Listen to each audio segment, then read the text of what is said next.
Hello, welcome to another video by Rick Miracle, me. Reading books, making videos, and making videos of documents I printed out and collected in the past 10 years. So this is another one on my new series, The New World Order. In 2007, media and press releases, and I might just title this one The Turmoil in the Middle East. You know, here in the United States, we're lucky. I know there's a lot of financial problems out there, homelessness. My next door neighbor, who's married, has a child, has to move out of his house. Both of them lost their jobs. They're moving back in with their parents. So we can consider them lucky to have parents to move back to. But I see the economic destruction in the United States continuing. It's 2016, and we have a presidential election. And it was kind of ugly watching Trump and Jeb Bush go at it recently. And Jeb Bush said to Donald Trump, he was sick of Donald talking about his family. And Donald was just trying to point out that 911, the truth has not been told yet. And there are documents, and the truth will be told. So I suspect if Donald Trump becomes president, the documents will be released, and the truth will be told. And there are other videos out there indicating or asking the question, will the Illuminati assassinate Donald Trump for saying these things, exposing 911? Which, as most of us believe and know, it was an inside job. And if you know anything about the Hegelian dialectic, however you say that, the Hegelian philosophy, is you create an incident so you can take an action. You create an incident so that the public will believe something. You create the narrative, and then you create the problem. You create the crisis. You create the catastrophe. And then you solve the problem that you created. So 911 was caused to bring about the opportunity to convince the USA people and the politicians that to go to war in the Middle East was the right thing to do. And most people are naive in the United States. We like to believe we can trust the people that are elected. And then, of course, they hand select a bunch of people to be their assistants or appointments to certain czars and jobs, Department of Education, Department of Agriculture, Department of the Economy, and so on, Department of Medicine, Medical. It just goes on and on. Who do they appoint? I remember that one pamphlet I got in the mail from Tex Mars said that the CEOs of most large corporations are Jewish folks. Well, this was way back in the beginning of my investigation, my studies of 10 years plus. And I thought it was absurd that Tex Mars would say that in that newsletter he sent out, which I've shown on previous videos. So I went and got a binder, typed in the computer, Fortune 500 companies or whatever, and started going through them and going on Wikipedia and finding out who the CEO was of that corporation. And statistically speaking, Tex Mars was right. Most of the CEOs of the largest corporations. Look who runs the Federal Reserve. Dual citizens with Israel and the United States. Who was put in charge of Homeland Security? Dual citizen. Israel, United States. All these people. Alan Greenspan, Bernanke, Woodrow Wilson back in 1913. All his advisors were New York Jewish folks. They conspired to bring about the privately owned Federal Reserve, taking over America's money supply.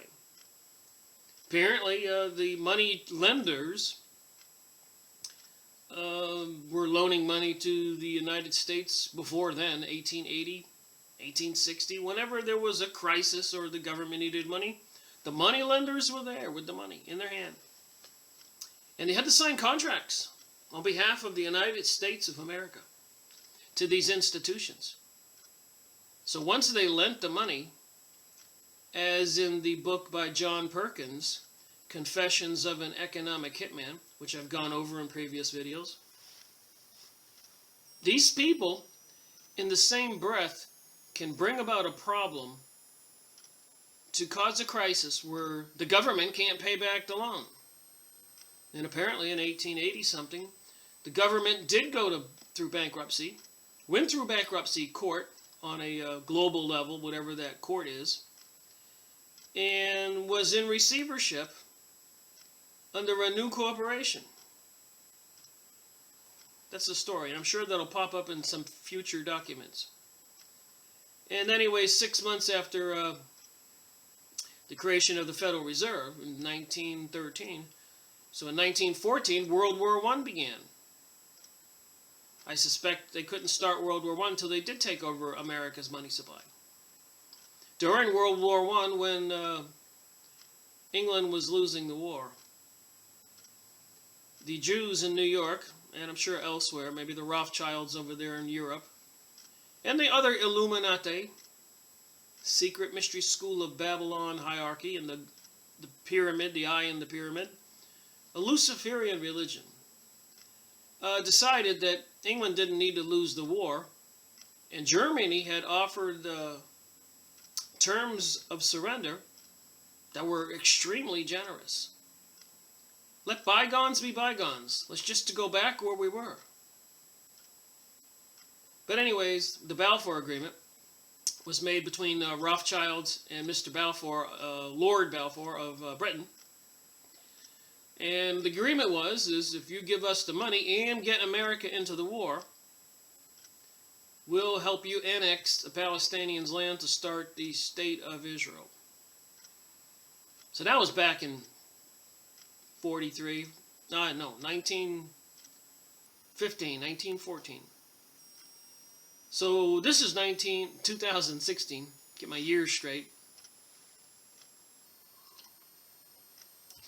So we've been involved in this game, war game, take over the world game, destroy America game, deceive America and the world game for over 100 years.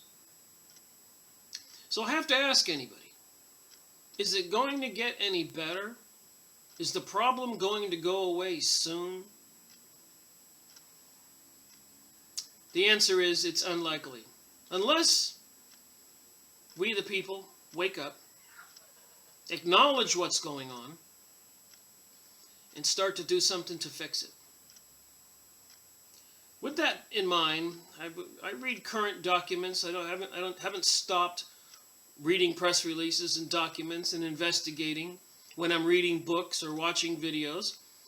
I don't just watch the video and go, okay. I take notes. Oops.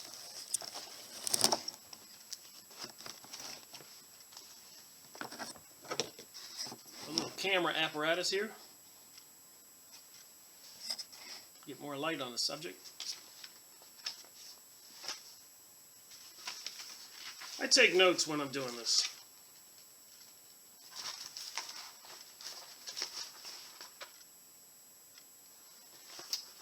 I keep notebooks. And I look up documents. And I print them out. Some of them I save. I suspect I probably save on the computer on disk 90%. And what I have collected and cataloged, which I'll show in a video right after I'm speaking on this spot. What I do is I make short videos and then I connect them all together to make a movie. So 90% is saved on disk, only 10% are printed out for logistic reasons. the cost of paper and ink. And if I had that 5-foot stack of documents times 9 more, I'd have 100 feet of documents or something. 50 feet, 60 feet. Anyways, so one document that just breaks my heart. And the horror that's going on in the world right now, the horror in the Middle East, craziness in Europe, Germany, Switzerland,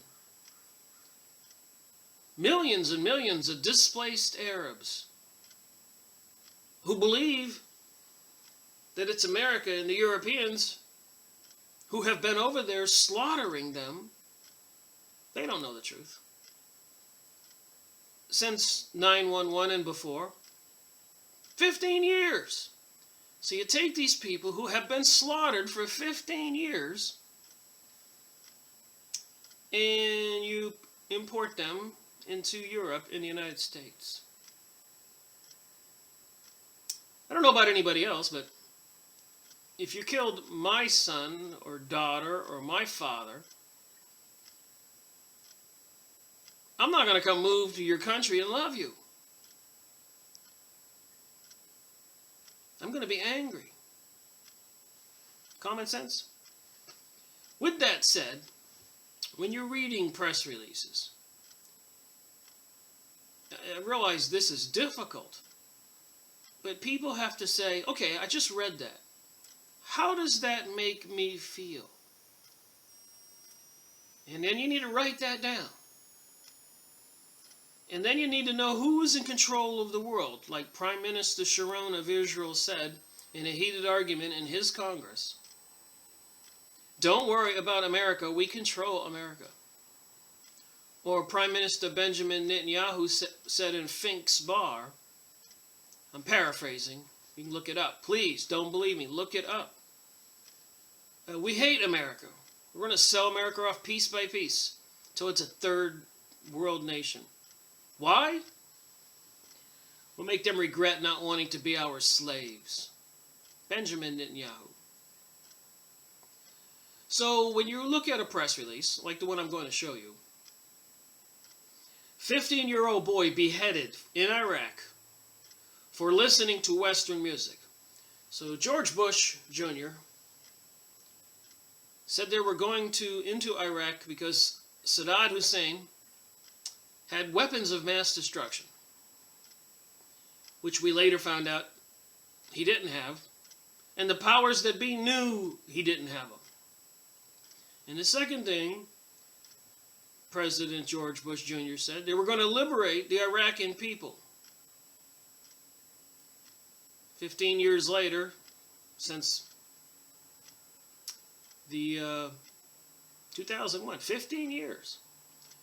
So in this article dated February 18th, 2016, if this doesn't break your heart, I don't know what will.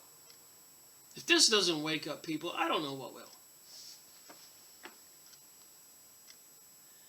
But he's beheading a 15-year-old boy.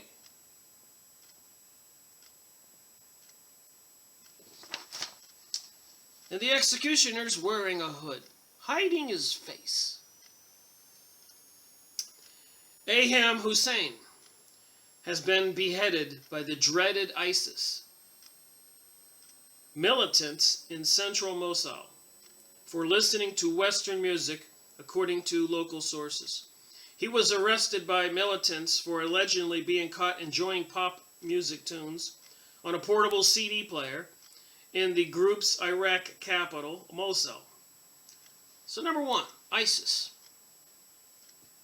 That's an Egyptian name, the wife who married Osiris, Isis and Osiris, with the son Horus, which is represented by the all-seeing eye on the dollar bill.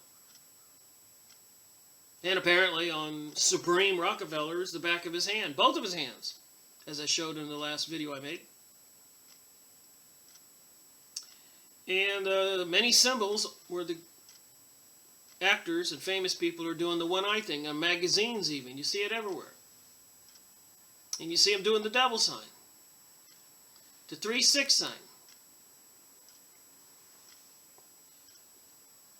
So how does it make anybody feel to see this ISIS man in a hood beheading a 15-year-old boy?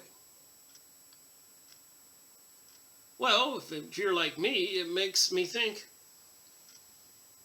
that these Arabs are evil. So that means somebody intended for me to think the Arabs are evil. So who is this guy who is a mercenary, paid? He's got a hood on his thing. He's a militant, paid. Paid by whom? Pentagon? Israel? Do they want everybody to hate the Arabs? What the effect was an intended effect. Everybody knows the Jewish media, publishing companies, there's books written about Jewish Hollywood, and not all Jewish people, of course. If you go look up Zionism in images, you will see a lot of Jewish God-believing men and women trying to warn the rest of us. You read Rabbi Marvin Antelman's 2 books, To Eliminate the Opate. The opate means the belief in God. You'll find out who these converted to the satanic Luciferian Illuminati religion type people, who they are. So the effect makes me think that the Arabs are crazy beheading people. That was an intended effect. Who paid him? He's got a hood on. And apparently ISIS is being supplied with money and resources by the Pentagon, the United States, NATO, Israel, to cause all the chaos and anarchy in the region. The young lad was dragged before an Islamic kangaroo court, which sentenced him to death by public execution. This was the first time someone will be beheaded for listening to Western music in Iraq, since there's no Sharia law prohibiting such, and the incident has been sparked outrage among locals. It sparked outrage. It was intended to spark outrage. Ayaham Hussein was captured by the jihadists while listening to pop music at the grocery store of his father in the Nabi Yanis marketplace in western Mosul. He was referred to the Sharia court, which declared a decision to execute him. A spokesman for Nevirth Media Center told AR News, ISIS jihadists publicly beheaded the boy. The source said in ARA News, speaking on condition of anonymity, being anonymous. So it's meant, and I see this in the news a lot, they want we people in the United States to hate the Arabs, whatever they are. They don't care if they're Christian, Muslim, Buddhist, atheists. Apparently they just want to kill them all. And I think it's a grand theft case. Israel and the other powers that be in the world, the banksters, the moneylenders, the arms manufacturers, anyways, the Illuminati, higher levels of the other mystery school organizations, Rosicrucian, Freemasons, Knights of Malta, Knights of Columbus, the Jesuits, the Zionists, and so many more groups, the Bilderbergers, Bohemian Grove, Council of Foreign Relations, Heritage Foundation, Ford Foundation. The list is endless. You can go get Constance Coombe's book, Beware of the Rainbow, or Fritz Springmeier's books, The Bloodlines of the Illuminati, or so many other books. Webster Tarpley, his book on 9/11, Inside Job, Oklahoma City bombing. Watch my videos. Watch other people's videos. But once you know what's going on, you can, when you're watching the video, you can see things more clearly. So yes, it was meant to spark outrage. They are slaughtering and taking all the property and land and oil of all these Arab nations. And they want people to believe that they're killing evil people. What do you want to bet? After that, they're already preparing for it. But sooner or later, Christians will be declared illegal and evil. It will ban Christianity. Apparently, please look up, government purchased 30,000 guillotines, and you make up your own mind. Why would the government in the USA buy 30,000 guillotines?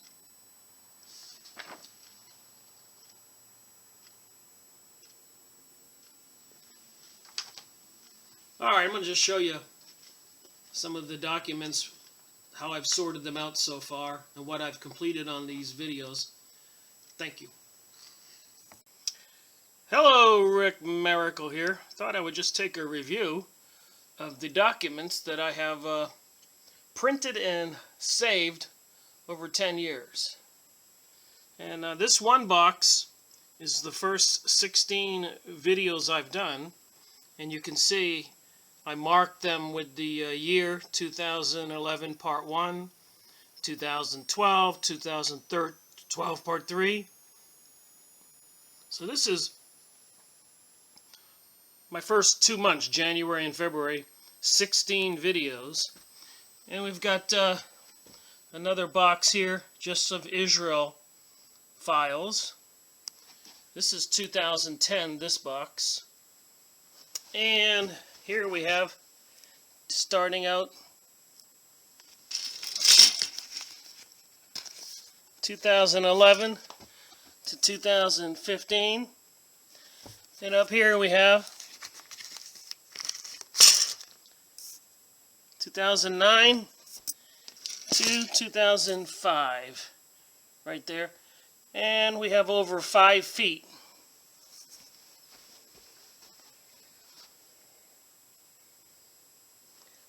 Of documents, and some more documents here, and others elsewhere around the house I still have to sort through. This one I just printed out recently. It's just too bizarre to believe. But the other day, 2016, apparently they were beheading a 15-year-old boy for listening to American music, I suspect. We'll be going over that. Just thought I'd give a brief review where I'm at with this new series.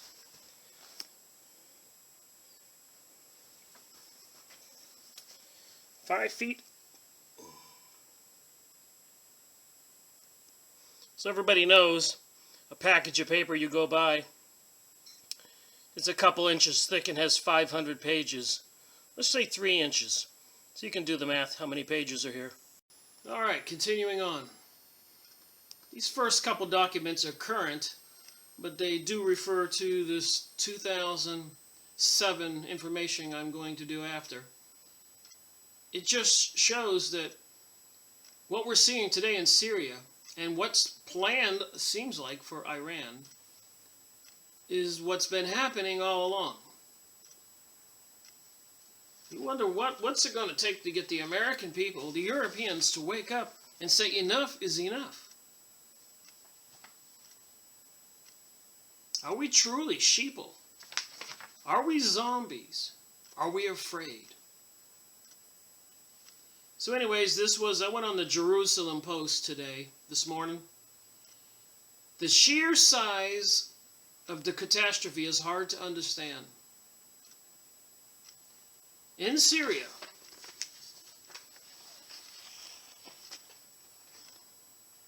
everything is in rubble.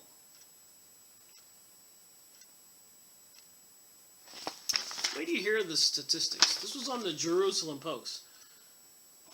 I've got lots of documents I haven't even looked at yet, besides the ones I just showed you, in binders this thick that I printed out on the Jerusalem Post, of articles I went over way back when.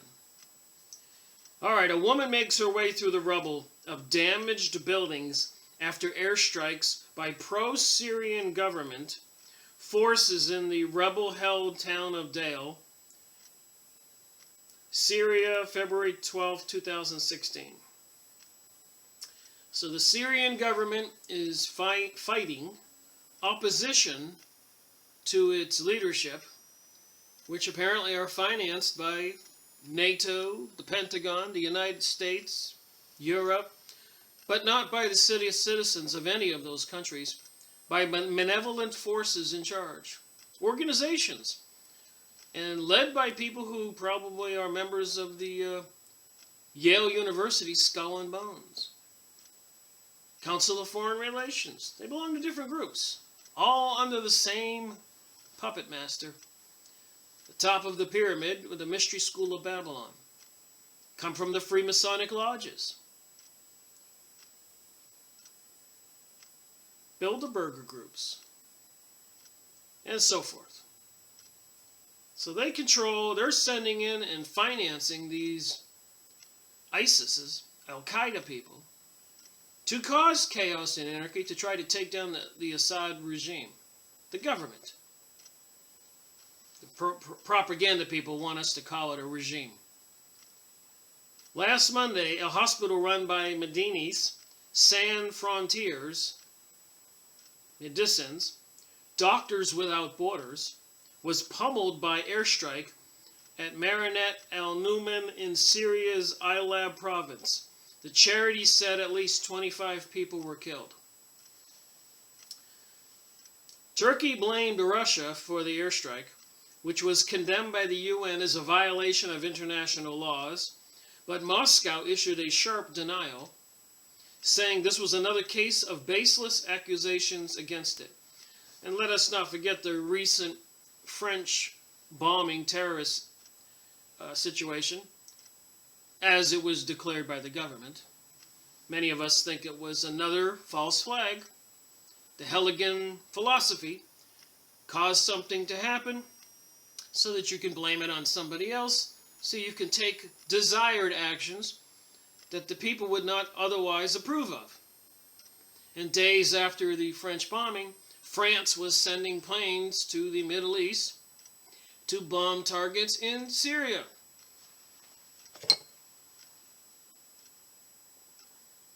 So it doesn't take a genius to figure this Hegelian dialectic or Hegelian philosophy out. Probably saying that name wrong. But you can look it up. I've gone over it, and I'm going to go over it again and again. I just did a Freemasonry and Satanism on the book, the America's Secret Establishment, The Skull and Bones. Number 83 in my series. All right, so Turkey blames Russia.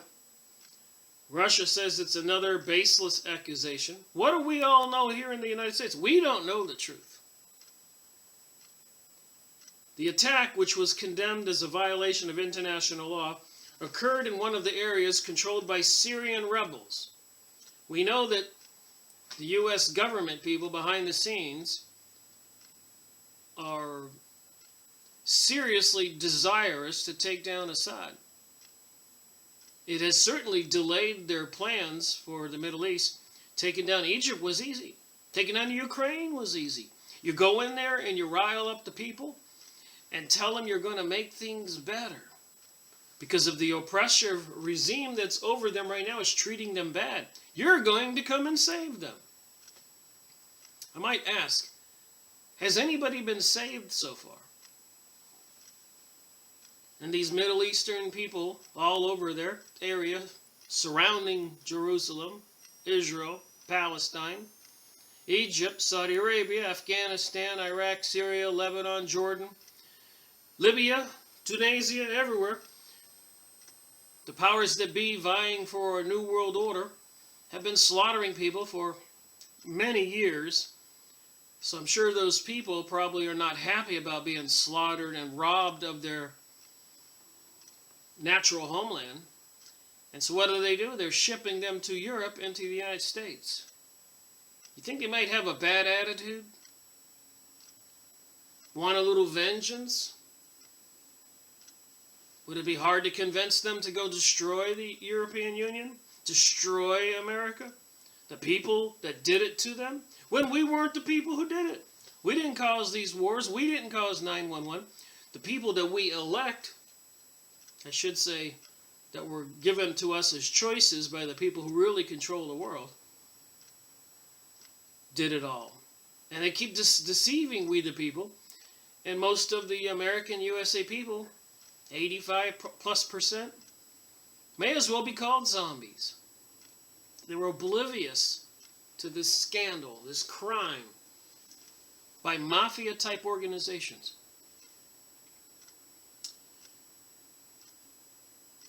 So increasingly targeted in the past months as President Bashar Assad and his Russian, Iranian, Hezbollah allies make a push to take back the country.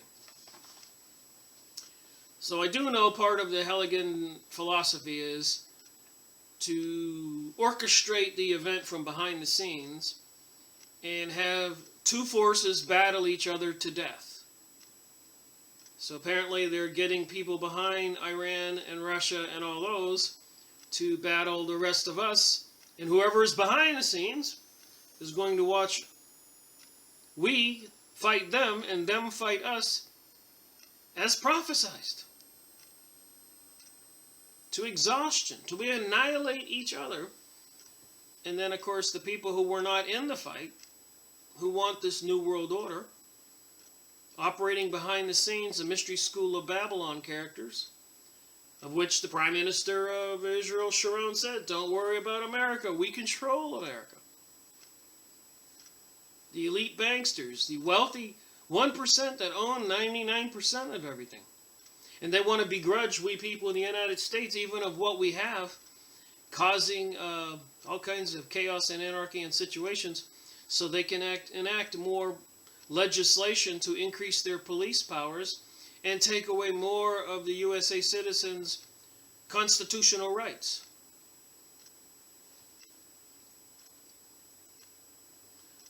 The Syrian war has cost an estimated 500,000 lives, about 500,000, and made some 11 million people refugees. Millions have ended up in Jordan, Lebanon, Turkey, and almost 1 million have fled to Europe. The sheer size of the catastrophe is hard to understand. For instance, more than 1 million people are considered to be under siege throughout Syria in a war that pits numerous groups against one another. Life for refugees is uncertain and harrowing. A piece on female refugees in Al Jazeera discusses how they are particularly vulnerable. Women are giving birth while fleeing, fighting, stopping for just days in a hospital before continuing their journey. Others have to care for their babies in the cold waters of the Mediterranean as they go to Europe. Last Sunday, aid reached the besieged Yarmouk camp in Damascus after an astounding 9 months. In some places, people are starving to death. In others, the extremists of Islamic State have been busy beheading people and cleansing cultural history and minorities. Things have been moving quickly since last year's Russian intervention. Kurdish forces known as YPG have pushed ISIS back. They are seen as allied with the Syrian regime.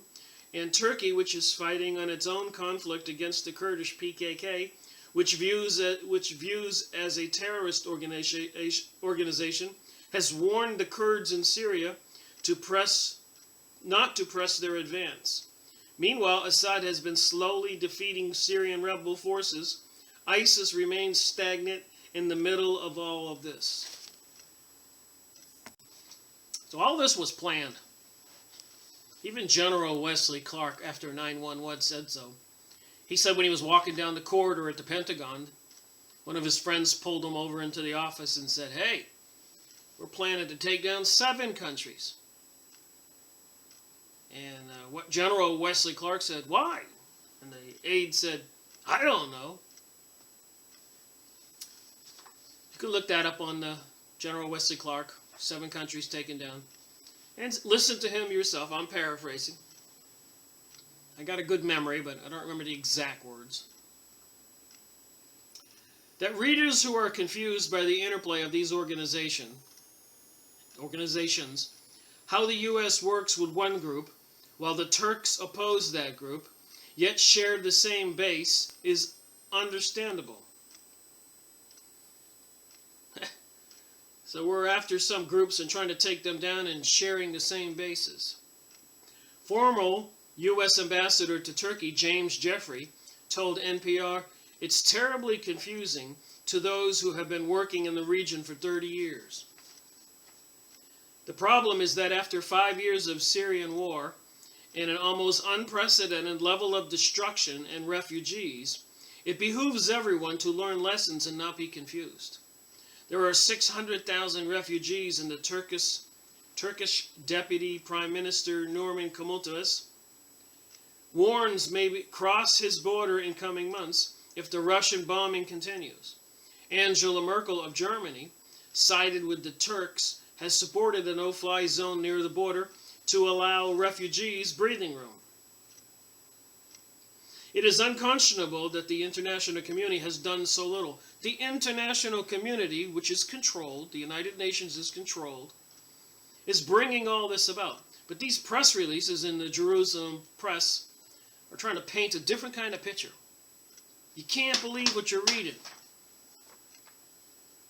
NATO has begun naval patrols off Greece, and there is intention to return refugees to Turkey. Why did European countries ignore this problem for more than a year as refugees arrived on the continent and were shifted from one country to another with a bare minimum of checks? In a decision at the Jewish People Policy Institute last week, former U.S. diplomat Elliot Abrams called the U.S.'s response to the Syrian crisis immoral. The U.S. has been behind all of this. I've got the documents to prove it. They say one thing and do another. They want Assad down. They've called for Assad's departure. Look what happened to the leader of Libya. Look what happened to the leader of Iraq, etc. The international response has been nothing less. We have witnessed the use of chemical weapons, ethnic cleansing, the destruction of ancient religions, the bombing of whole cities, and even hospitals with banned munitions. Well, it's certainly that the Arabs with box cutters didn't have all these resources and those kinds of weapons. They don't have tanks. They don't have jets. Who controls the world? Prime Minister Sharon says they control America, and America controls the world, and the people of the USA are pretty much the targets also. If they look into this, a lot of people have been arrested, lost their jobs, and killed in the United States and other places of the world who were speaking out against the deception. As in Rwanda, Cambodia, and elsewhere, the world has failed to stop the carnage in Syria. Well, we, people in the United States, would like to stop it, but we don't have any say-so to what our government does. Regrettably. Boutros Ghali, a former UN chief who died Monday, called his inaction during Rwanda's genocide his greatest failure. The bloodletting in Syria may not be genocide in the strict sense of the word, but it shows that the world has learned nothing about using muscular diplomacy and aid to save people if necessary, to save countries from themselves. It's all planned, and it's a bigger plan. George Bush Sr. said it best, that out of chaos and anarchy will come a new world order. A world of law, not the law of the jungle. But whose law, Mr. President Sr. George Bush? Mystery School of Babylon elites who worship Lucifer's law?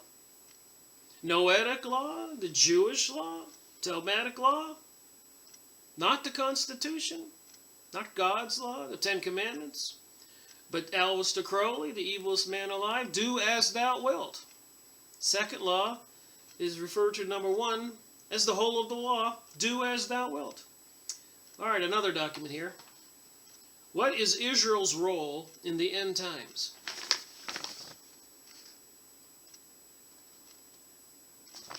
How much do people know?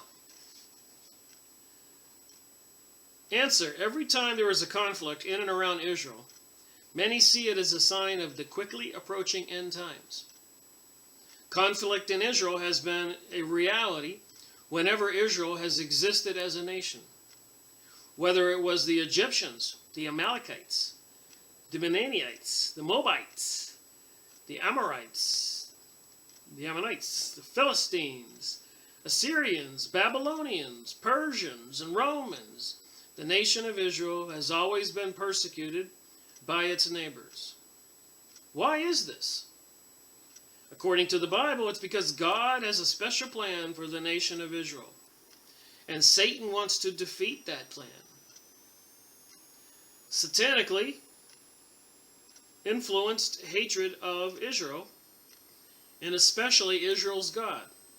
Well, we saw that video, my last one, where Supreme, if he really said that, Rockefeller said that he's Lucifer reincarnated, and he has the all-seeing eye tattooed on the back of both his hands. And other Jewish people have said, yeah, Lucifer's our God. So what are we all to believe? I believe with what I see, not what I read. And we know that the Middle East has been under attack for more than 15 years. And that the Arabs of all ages, groups, children, men, women, and religions have been slaughtered by the millions. Nothing's better in Iraq. That 15-year-old boy just got beheaded. It's worse. I'll bet nothing's better in the Ukraine. So there's some evil, malevolent force in charge. But that's not what the writers of some of these articles would have us believe.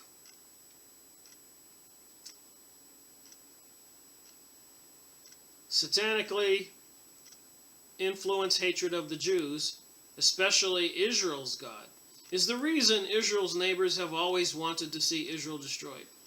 Whether it is Sennacherib, king of Assyria, Haman, official of Persia, Hitler, leader of Nazi Germany. So Hitler, leader of Nazi Germany, was out to destroy Israel. I think he was in compliance of getting people to Israel. And apparently Hitler was a descendant of he's part Jewish. And a lot of the high-level leaders of the German Empire were Jewish in Hitler's army. Or Rouhani, president of Iran, attempts to completely destroy Israel will always fail.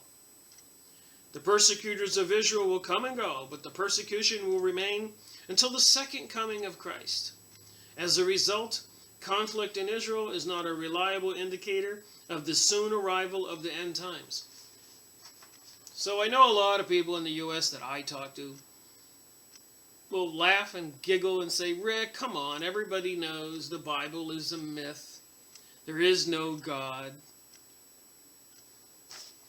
Well, the people ruling the world, murdering millions of Arabs, believe that they're the chosen people and their God is coming back.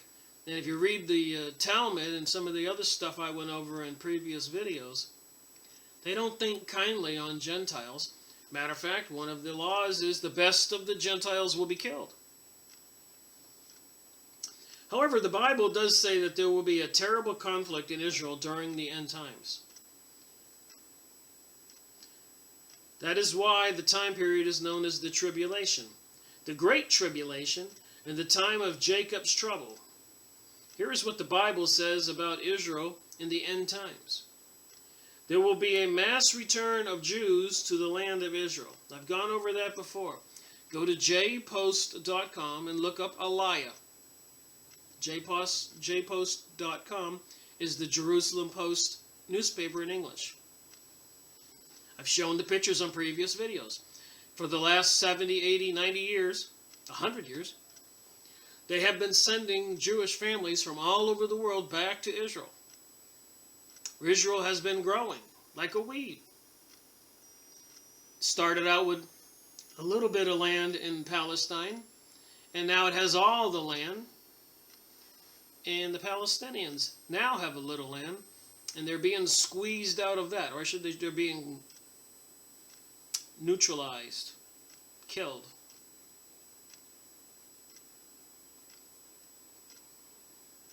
So there'll be a mass return of Jews to the land of Israel. They're bringing that about, paying some people $60,000 to go back.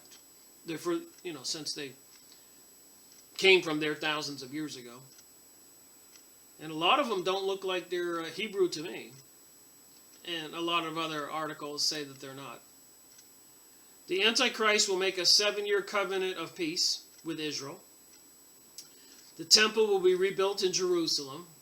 You can look at the Freemasons on the internet, and then King Solomon's temple, and you should be able to find little models and drawings of the proposed new King Solomon's temple. So they have to probably destroy the dome, which sits on the property right now, which would be the Islamic temple. Watch for these things. They're bringing them about. The temple will be rebuilt in Jerusalem. The Antichrist will break his covenant with Israel, and worldwide persecution of Israel will result. Israel will be invaded. Israel will finally recognize Jesus as their Messiah. Israel will be regenerated, restored, and regathered. So it says here on this document, there is much turmoil in Israel today. Israel is persecuted, surrounded by enemies. Syria, Lebanon, Jordan, Saudi Arabia, Iran, Hamas, Islamic Jihad, Hezbollah. But this hatred and persecution of Israel is only a hint of what will happen in end times. The latest round of persecutions began when Israel was reconstituted as a nation in 1948. Many Bible prophecy scholars believe that the 6-day Arab-Israeli War in 1967 was the beginning of the end. Could what be taking place in Israel today indicate that the end is near? Yes. Does it necessarily mean that the end is near? No.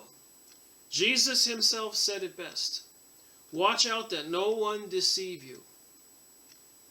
You will hear of wars, rumors of wars, but see to it that you are not alarmed. Such things must happen, but the end is still to come. So a little bit of background there for what I'm about to go through, and I'm going to try to do it in a swift fashion and try not to keep this video too long. But as I said, I've been paying attention to this material for more than 10 years. And back in 2007, see the date on the bottom? I've been printing out documents. This is just 3 fingers of that 5 feet of documents I have there. I probably have more in other boxes in the other rooms. But I thought I would just go over some of these rather quickly. So I'm going to set all these aside and see if I can just scoot through these. Just looking at the headlines, looking at the date, thinking about how many years this has been going on. What's been said when I look at the news on the internet? Checking my email, Yahoo News, and there's a little bar that gives you the press headline while I was doing my research. So I read that stuff. So this is the information that has been fed to we the people on a daily basis. Boom, boom, boom. Congress on verge of approving obscene attempt to steal Iraq oil. This is in May 24th, 2007. Washington, May 23rd. The U.S. Congress, under intense pressure from the Bush administration, is on the verge of approving an obscene attempt to steal the oil resources of Iraq. Democratic Congressman and presidential candidate Dennis Kucinich said in a nationalized television speech today.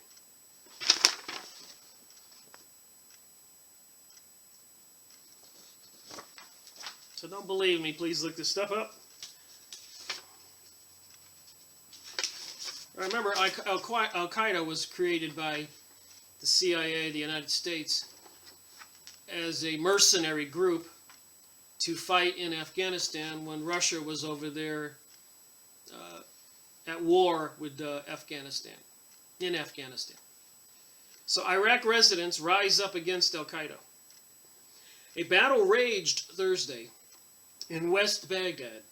This is May 2007. After residents rose up against Al-Qaeda and called the U.S. military help to end random gunfire that forced people to huddle indoors and threats that kept students from final exams. Meanwhile, a suicide bomber hit a police recruiting center in Fallujah, killing as many as 25 people, police said.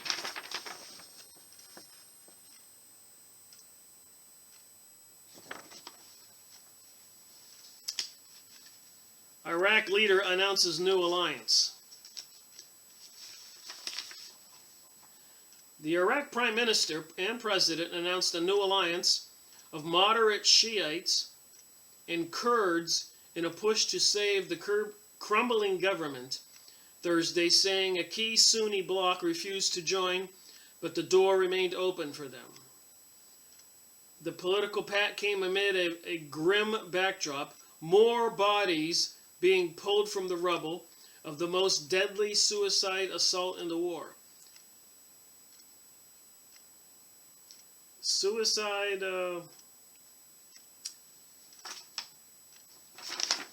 says here, in Baghdad, a car bomb struck a parking garage in the central commercial district during the morning rush hour, killing 9 people and wounding 17. Smoke poured out of the 7-story concrete building. So they were destroying Iraq in June, July, August 2007.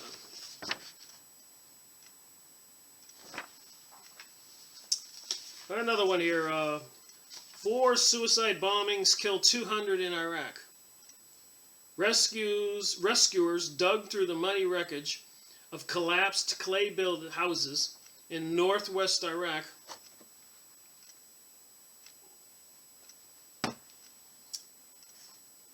on Wednesday, uncovering 4 suicide bombings that Iraq officials say killed at least 200 people in one of the worst attacks in the war.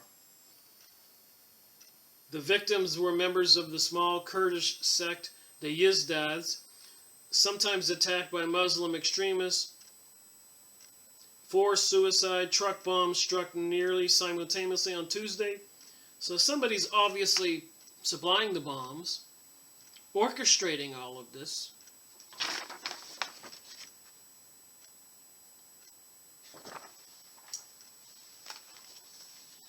Makes you wonder who's really doing what. Remember, what's the effect of this? At least 250 dead after Iraq blast. This is August. Emergency workers and grieving relatives uncovered dozens of bodies in a wreckage of clay houses in northwest, sending the death toll from suicide truck bombings of a small Kurdish sect to at least 250. So somebody is instigating all these bombings, causing all the conflict.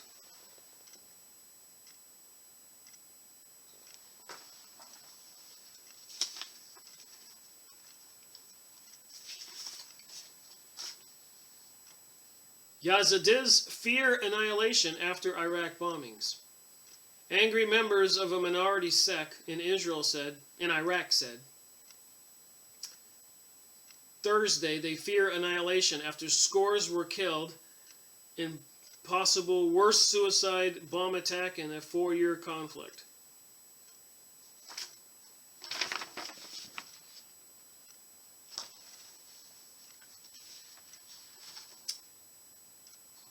U.S. troops fight militants in Iraq mosque. U.S. troops clashed with suspected Sunni insurgents holed up in a mosque north of Baghdad and launched an air Hellfire missile into the structure. 1 American soldier was killed in the fighting, the military said Friday.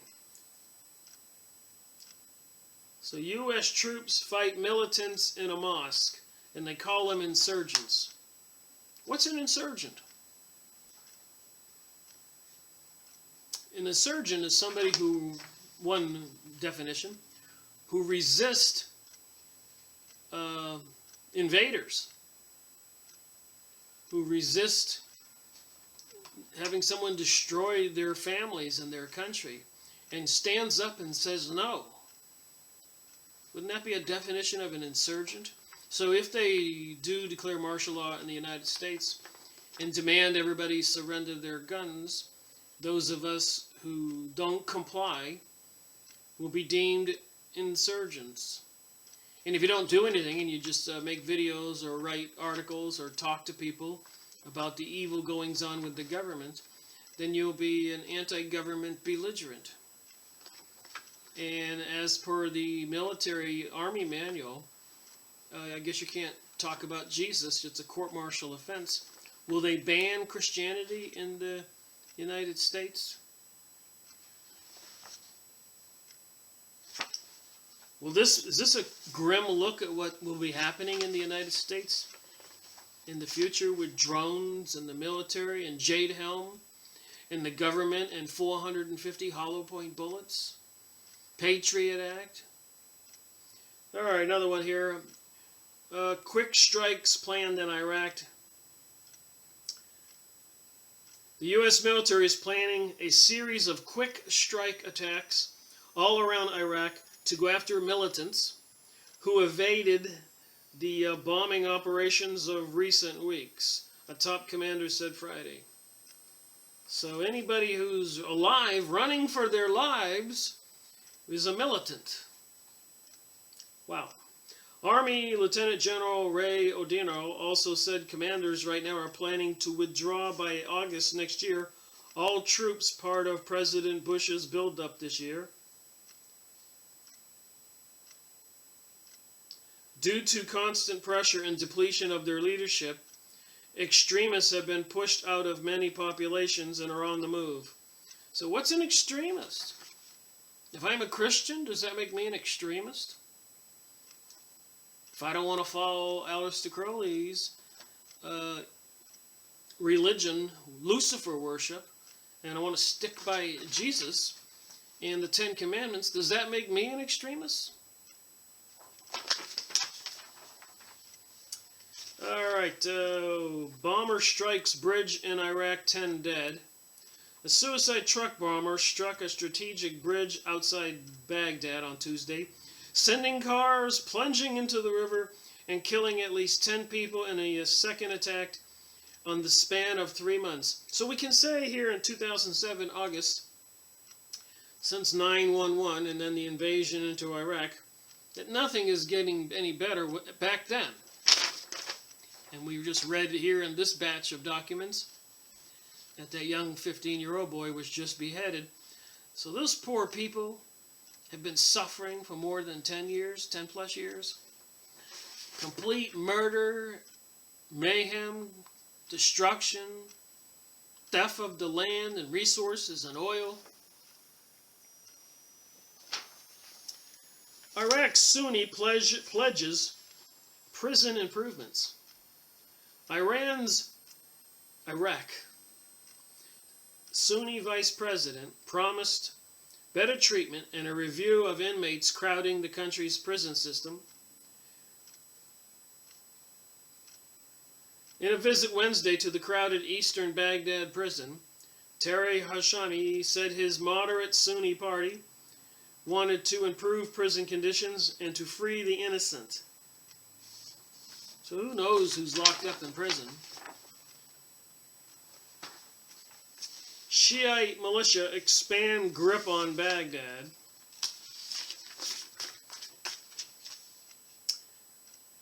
The street market bustles in the early morning and late afternoon as shoppers come out to buy fruit, bread, clothing, late in the hot summer nights. Whole families gather to eat grilled kebabs in tiny stalls, their small children shrieking and playing tag. The Hariam neighborhood in northwest Baghdad, gripped by a spasm of deadly ethnic violence a year ago, has gone markedly calmer over the past 8 months. It is now the kind of area that both the U.S. and Iraq officials point to where progress is stabilizing Baghdad. But only Shiites are welcome or safe. In Hania these days, and neither Iraq's government or U.S. or Iraq forces are truly in control.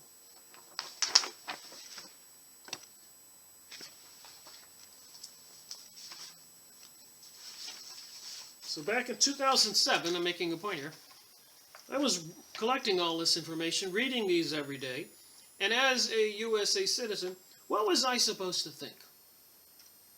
And then it's really easy to look at the picture today, and it's only getting worse over there. Iraq Prime Minister visits Syria. Iraq's embattled Nouri Maliki came to Syria on Monday on his first visit here as Prime Minister, amid efforts to gather neighboring support for curbing violence at home. The three-day sojourn by the Iraq Shiite leader is expected to focus on the sensitive border issues plaguing the two countries. The United States and Iraq have repeatedly accused Syria of failing to rein in the flow of militants, foreign fighters, across the porous boundary into Iraq. Syria denies the charges that is fueling the anti-American insurgency, saying that it's impossible to control the long border. Here in the United States, they don't want to control the borders. All right, roadside bomb kills Iraq governor. I'm just going to read to highlight the sentences. 14 U.S. troops die in Iraq helicopter crash. Sometimes I get tired of speaking.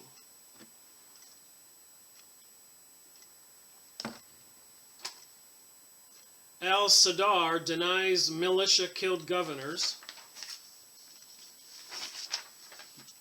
Bush acknowledges frustration in Iraq. Iraq militants fighting for supremacy.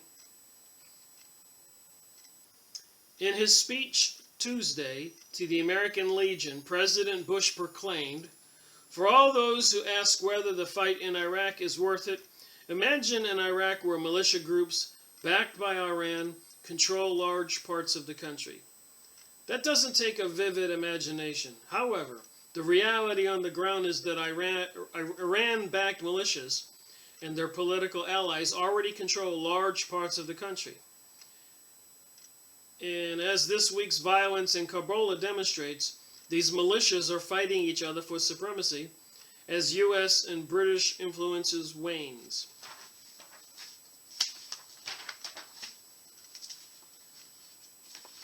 Bush gets mounting reports on Iraq woes.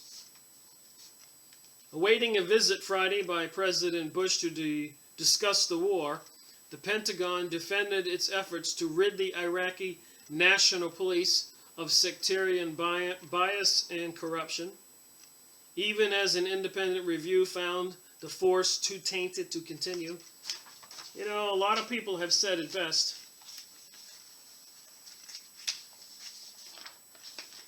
But I don't think you can make those countries into the United States. Their environment is completely different. Their history is completely different. But I don't think that's the aim. I think it's to annihilate them. Petraeus eyes troop down draw in spring. So remember, these press releases are for public consumption, to get the public to know one thing when probably another thing is going on.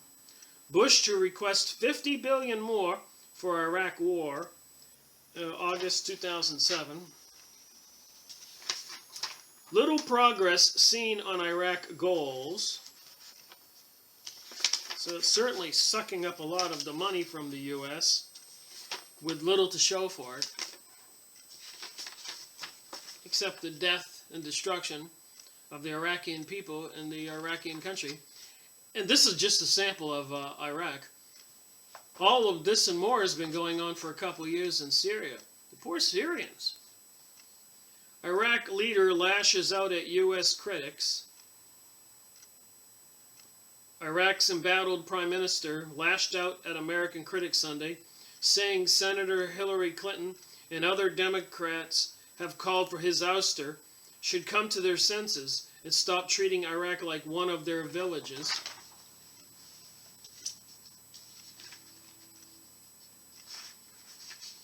For Baghdad, couples, love often lost amid sectarian struggle. Nalia Ragzag, 32, a Sunni Muslim, remembers the happy mornings when she awoke early to daughters giggling and to make sweet tea and breakfast for her Shiite taxi driver husband. So before all this chaos was stirred up, this 32-year-old Sunni Muslim was married to a 31 Shiite taxi driver. And now all that is gone. Neelia is divorced. Her Shiite husband threw her out after his family persuaded him to get rid of her.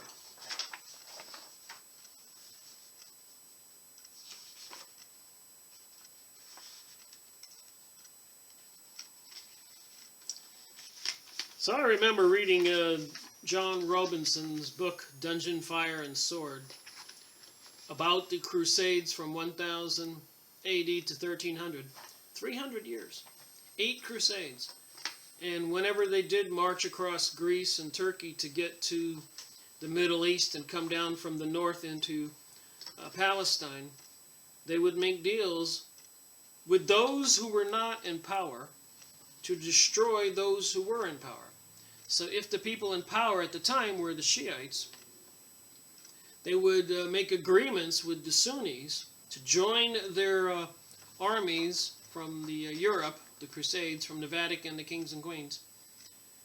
And when they destroyed the leaders, the Shiites, the Sunnis would be put in charge. And then on the next crusade, if the Sunnis were in charge, they would take the minority party of the Shiites and say, hey, you help us, we'll put you in charge. So they've been using this sectarian divide and conquer technique quite effectively for thousands of years. And that is one of the war techniques of the Jewish people in their wars. Get others to do their fighting or cause a fight between two parties, and they will kill each other while you financially benefit. This is ancient stuff. Few choices for U.S. beyond Iraq leader. President Bush is frustrated. His ambassador to Baghdad is disappointed. But there are no real alternatives to Iraq Minister Nouri Maliki, and his opponents lack the votes to replace him. All right, 14 U.S. soldiers killed in copter crash. Bush cites past conflicts to urge staying in Iraq.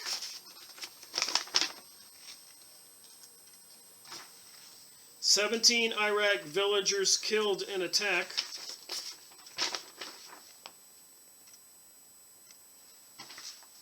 Report finds Iraq government precarious. So here I am in 2007. Paying attention, reading these things, trying to learn, figure out what I'm supposed to think about this. Of course, the powers that be will say it's not my place to be thinking and looking up this stuff. I should just be another USA citizen zombie. Go watch The Simpsons. Watch a football game.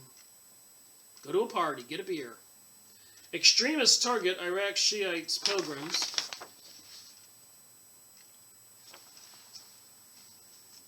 So you really don't know. You could attack a bunch of Sunni pilgrims and say it's Shiites. They use mercenary soldiers to do that, to stir up trouble. Iraq Sunni Arabs won't rejoin cabinet despite deal.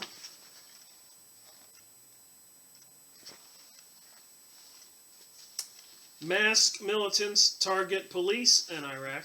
Here we go again. Masked militants attack police in Iraq. So could you say that Is it plausible that the people who want to cause the chaos and anarchy and see destruction continue would hire mercenaries to put masks on to target police in Iraq? In other words, somebody didn't want Iraq to be peaceful. And who benefits from the chaos and anarchy and death? I would say Israel does. The New World Order folks. Who's in charge really? The Zionist of Israel? The Rockefeller Rothschilds? The Illuminati? Mystery School of Babylon? Freemasons? Jesuits? Banksters? CEOs? Large corporations? Certainly not we people in the United States. U.S. general weary of withdrawal plan. I don't think they actually had any intention of trying to make things better for the poor Iraqis. Meanwhile, 2.3 million flee to elsewhere in Iraq.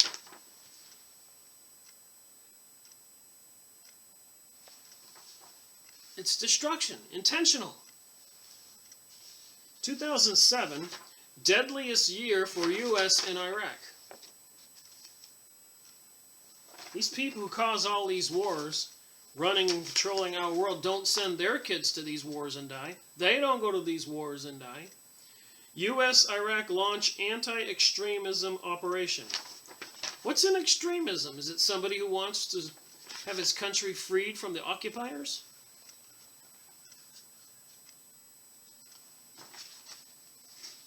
Judge gunned down in Iraq. Baghdad, German. When you see things, you need to slow down, I tell myself. Baghdad, gunman assassinated a high-ranking Sunni judge as he headed to Baghdad on Monday.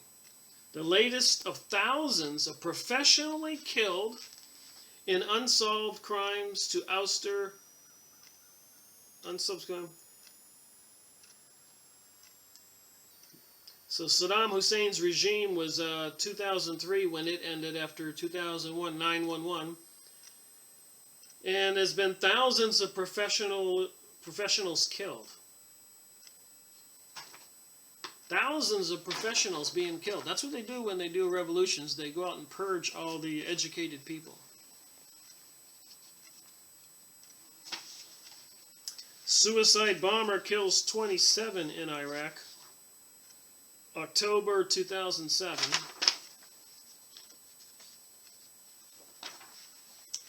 In the rugged north of Iraq, Kurdish rebels flaunt Turkey.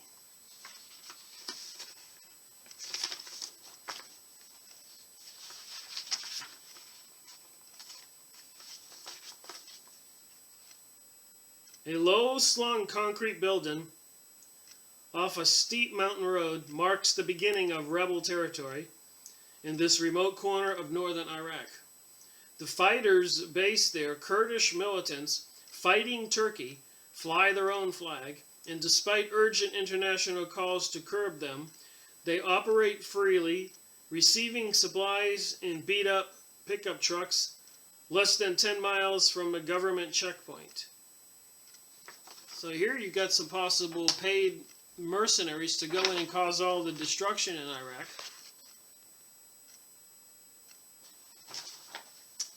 So much for helping the people there.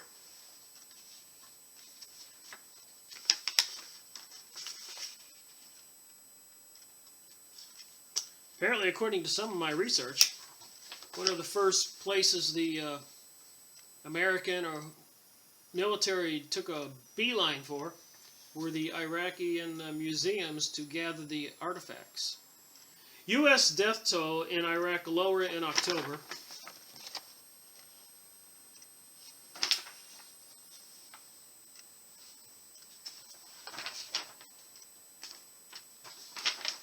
All right, let's see what we got here.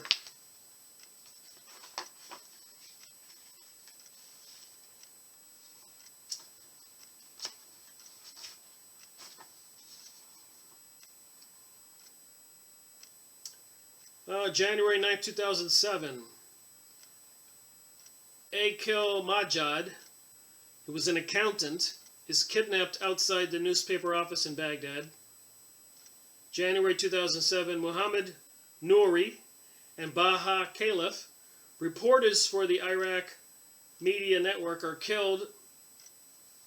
February 2007, Shahad Khalidai is killed by U.S. troops in their patrol as their patrol passes her car. So Suhad Khalidai, Iraq media network reporter, is killed by U.S. troops as their patrol passes by her car. Anyways, pages and pages of this. Here's one page. So this reporter's driving by a U.S. patrol and they kill her. Pages and pages of that. Bombs kill 16 around Baghdad. November 2007. All right, Turkey says any attack on Iraq is not an invasion. So Turkey says if they go into Iraq and attack, they're not invading.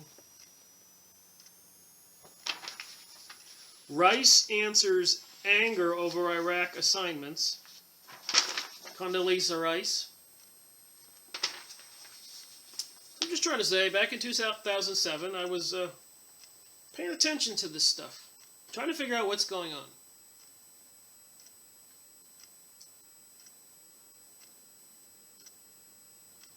Muslims throughout the world celebrate Eid al-Fitr today, marking the end of the fasting month of Ramadan.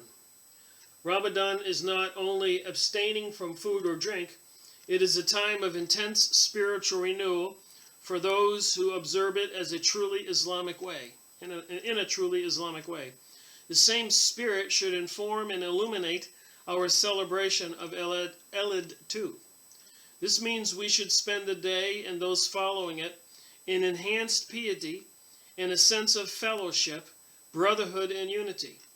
Truly, we should make our friends and relatives happy, but without forgetting those who are less fortunate.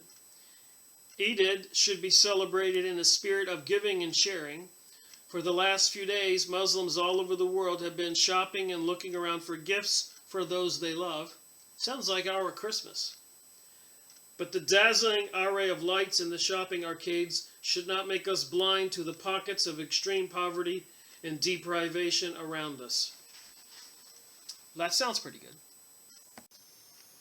All right, I just want to try to finish up this batch I had grabbed of papers. Iraq bomber attacks Sunni militant group. So where do they get all these bombs?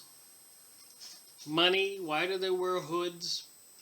I'm thinking militants, mercenaries, outsiders, to destroy, kill the people. What's the game? The land, property, homes, minerals, buildings, eliminate the population, and of course the expansion of Israel. People say, yeah, right. Little picture here. I think a picture says 1,000 words. 1946. Palestine had this much land. Where my finger is on the right, this is Palestine. This is Israel today. It can be seen over the years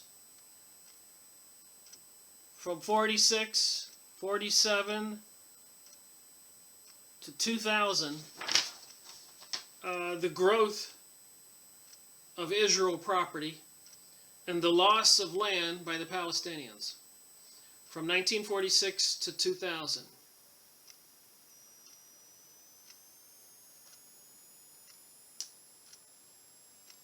It says here on this document, it's 2007, by the way.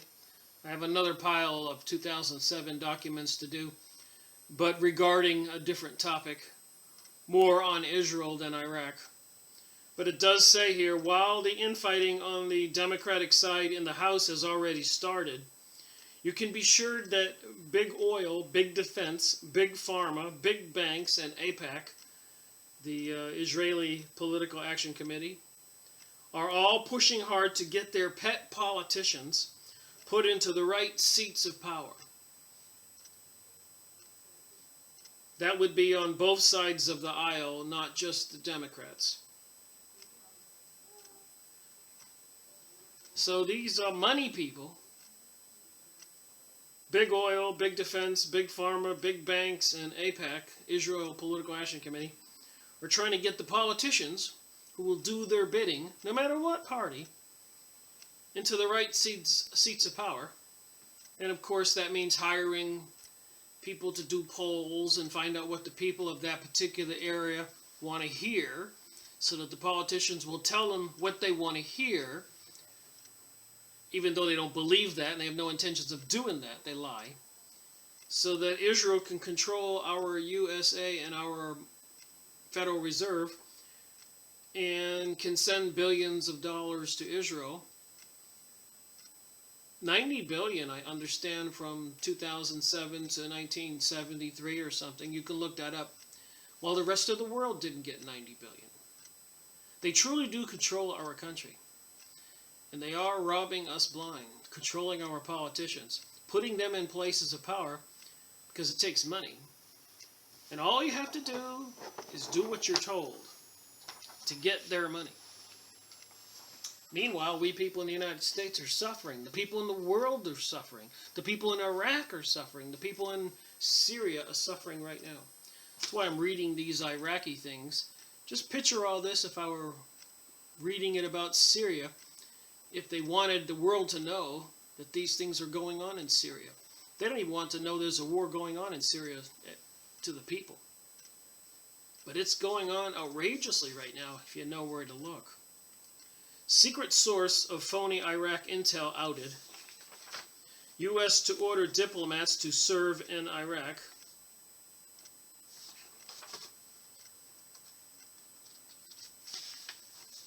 Eight killed in Iraq restaurant blast. October 2007. Displaced Iraqis, a tragedy in the making. Now, remember, we could be writing this about Syria right now. And this was 2007, October. American officials report that a number of sectarian and other killings in Iraq has declined since the onset of the military surge. But while the number of killings may indeed have fallen, does not mean Iraq is really safe. Insecurity in Iraq is most strikingly illustrated by the number of people fleeing their homes. The United Nations estimates that since July, the number has risen by 60,000 every month. The best estimate is that around 16% of Iraq's population, or 1 in 6 Iraqis, no longer live in their homes. Roughly half of those who have fled have also left the country, implying 2 million refugees. This is 2007. Been going on year after year after year. If anybody doesn't see that there is an intentional game afoot, you're just not paying attention or opening your eyes. There have been international reports and fundraising campaigns to support Iraq refugees in Syria and Jordan, but the internal displaced have received the least attention, despite their growing vulnerability owing to their proximity to the conflict and the poor standard of basic services in Iraq.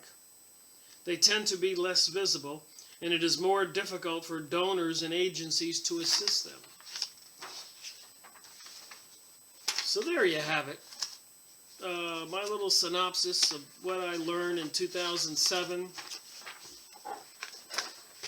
Paying attention, trying to figure out what's going on, the truth. And then, of course, I started out this video with some current events about the 15-year-old boy being beheaded in Iraq.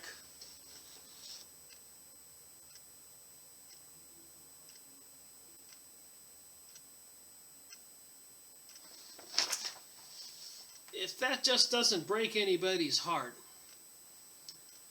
I don't know what will. And the same thing is going on in Syria right now. If you go look on the internet and look at the pictures of the rubble and the bombing and the insanity, year after year, because the power players for the New Age and the New World Order can't get Assad to step down. They had it so easy when they took down Libya and Gaddafi, and Saddam Hussein in Iraq, and Afghanistan, and Tunisia, and many other countries. But they found it more difficult to do Syria. So the relentless abuse and murder and destruction of the country by the NATO forces, Israel. And I suppose it's part of a plan they have to do before they go into Iran. Look at a map. All of these territories surrounds Iran. So there is an end game. And it's the whole territory. And who benefits? Who's having Aliyah paying people to return the Jews to Israel every day right now? I've been paying attention to that for 10 years. And it's been going on for 100 years. They started out with 40,000 people. Now they're getting millions of people. And it says, what is Israel's role in end times?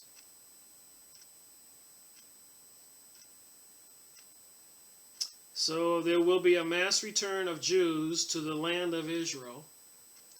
Deuteronomy 30.3, Isaiah 43.6, Ezekiel 34.11. This is all Old Testament stuff. I don't necessarily buy into the Old Testament. I believe in the New Testament, what Jesus said. And I showed you there that on that document, conflict in Israel has been a reality whenever Israel has existed as a nation.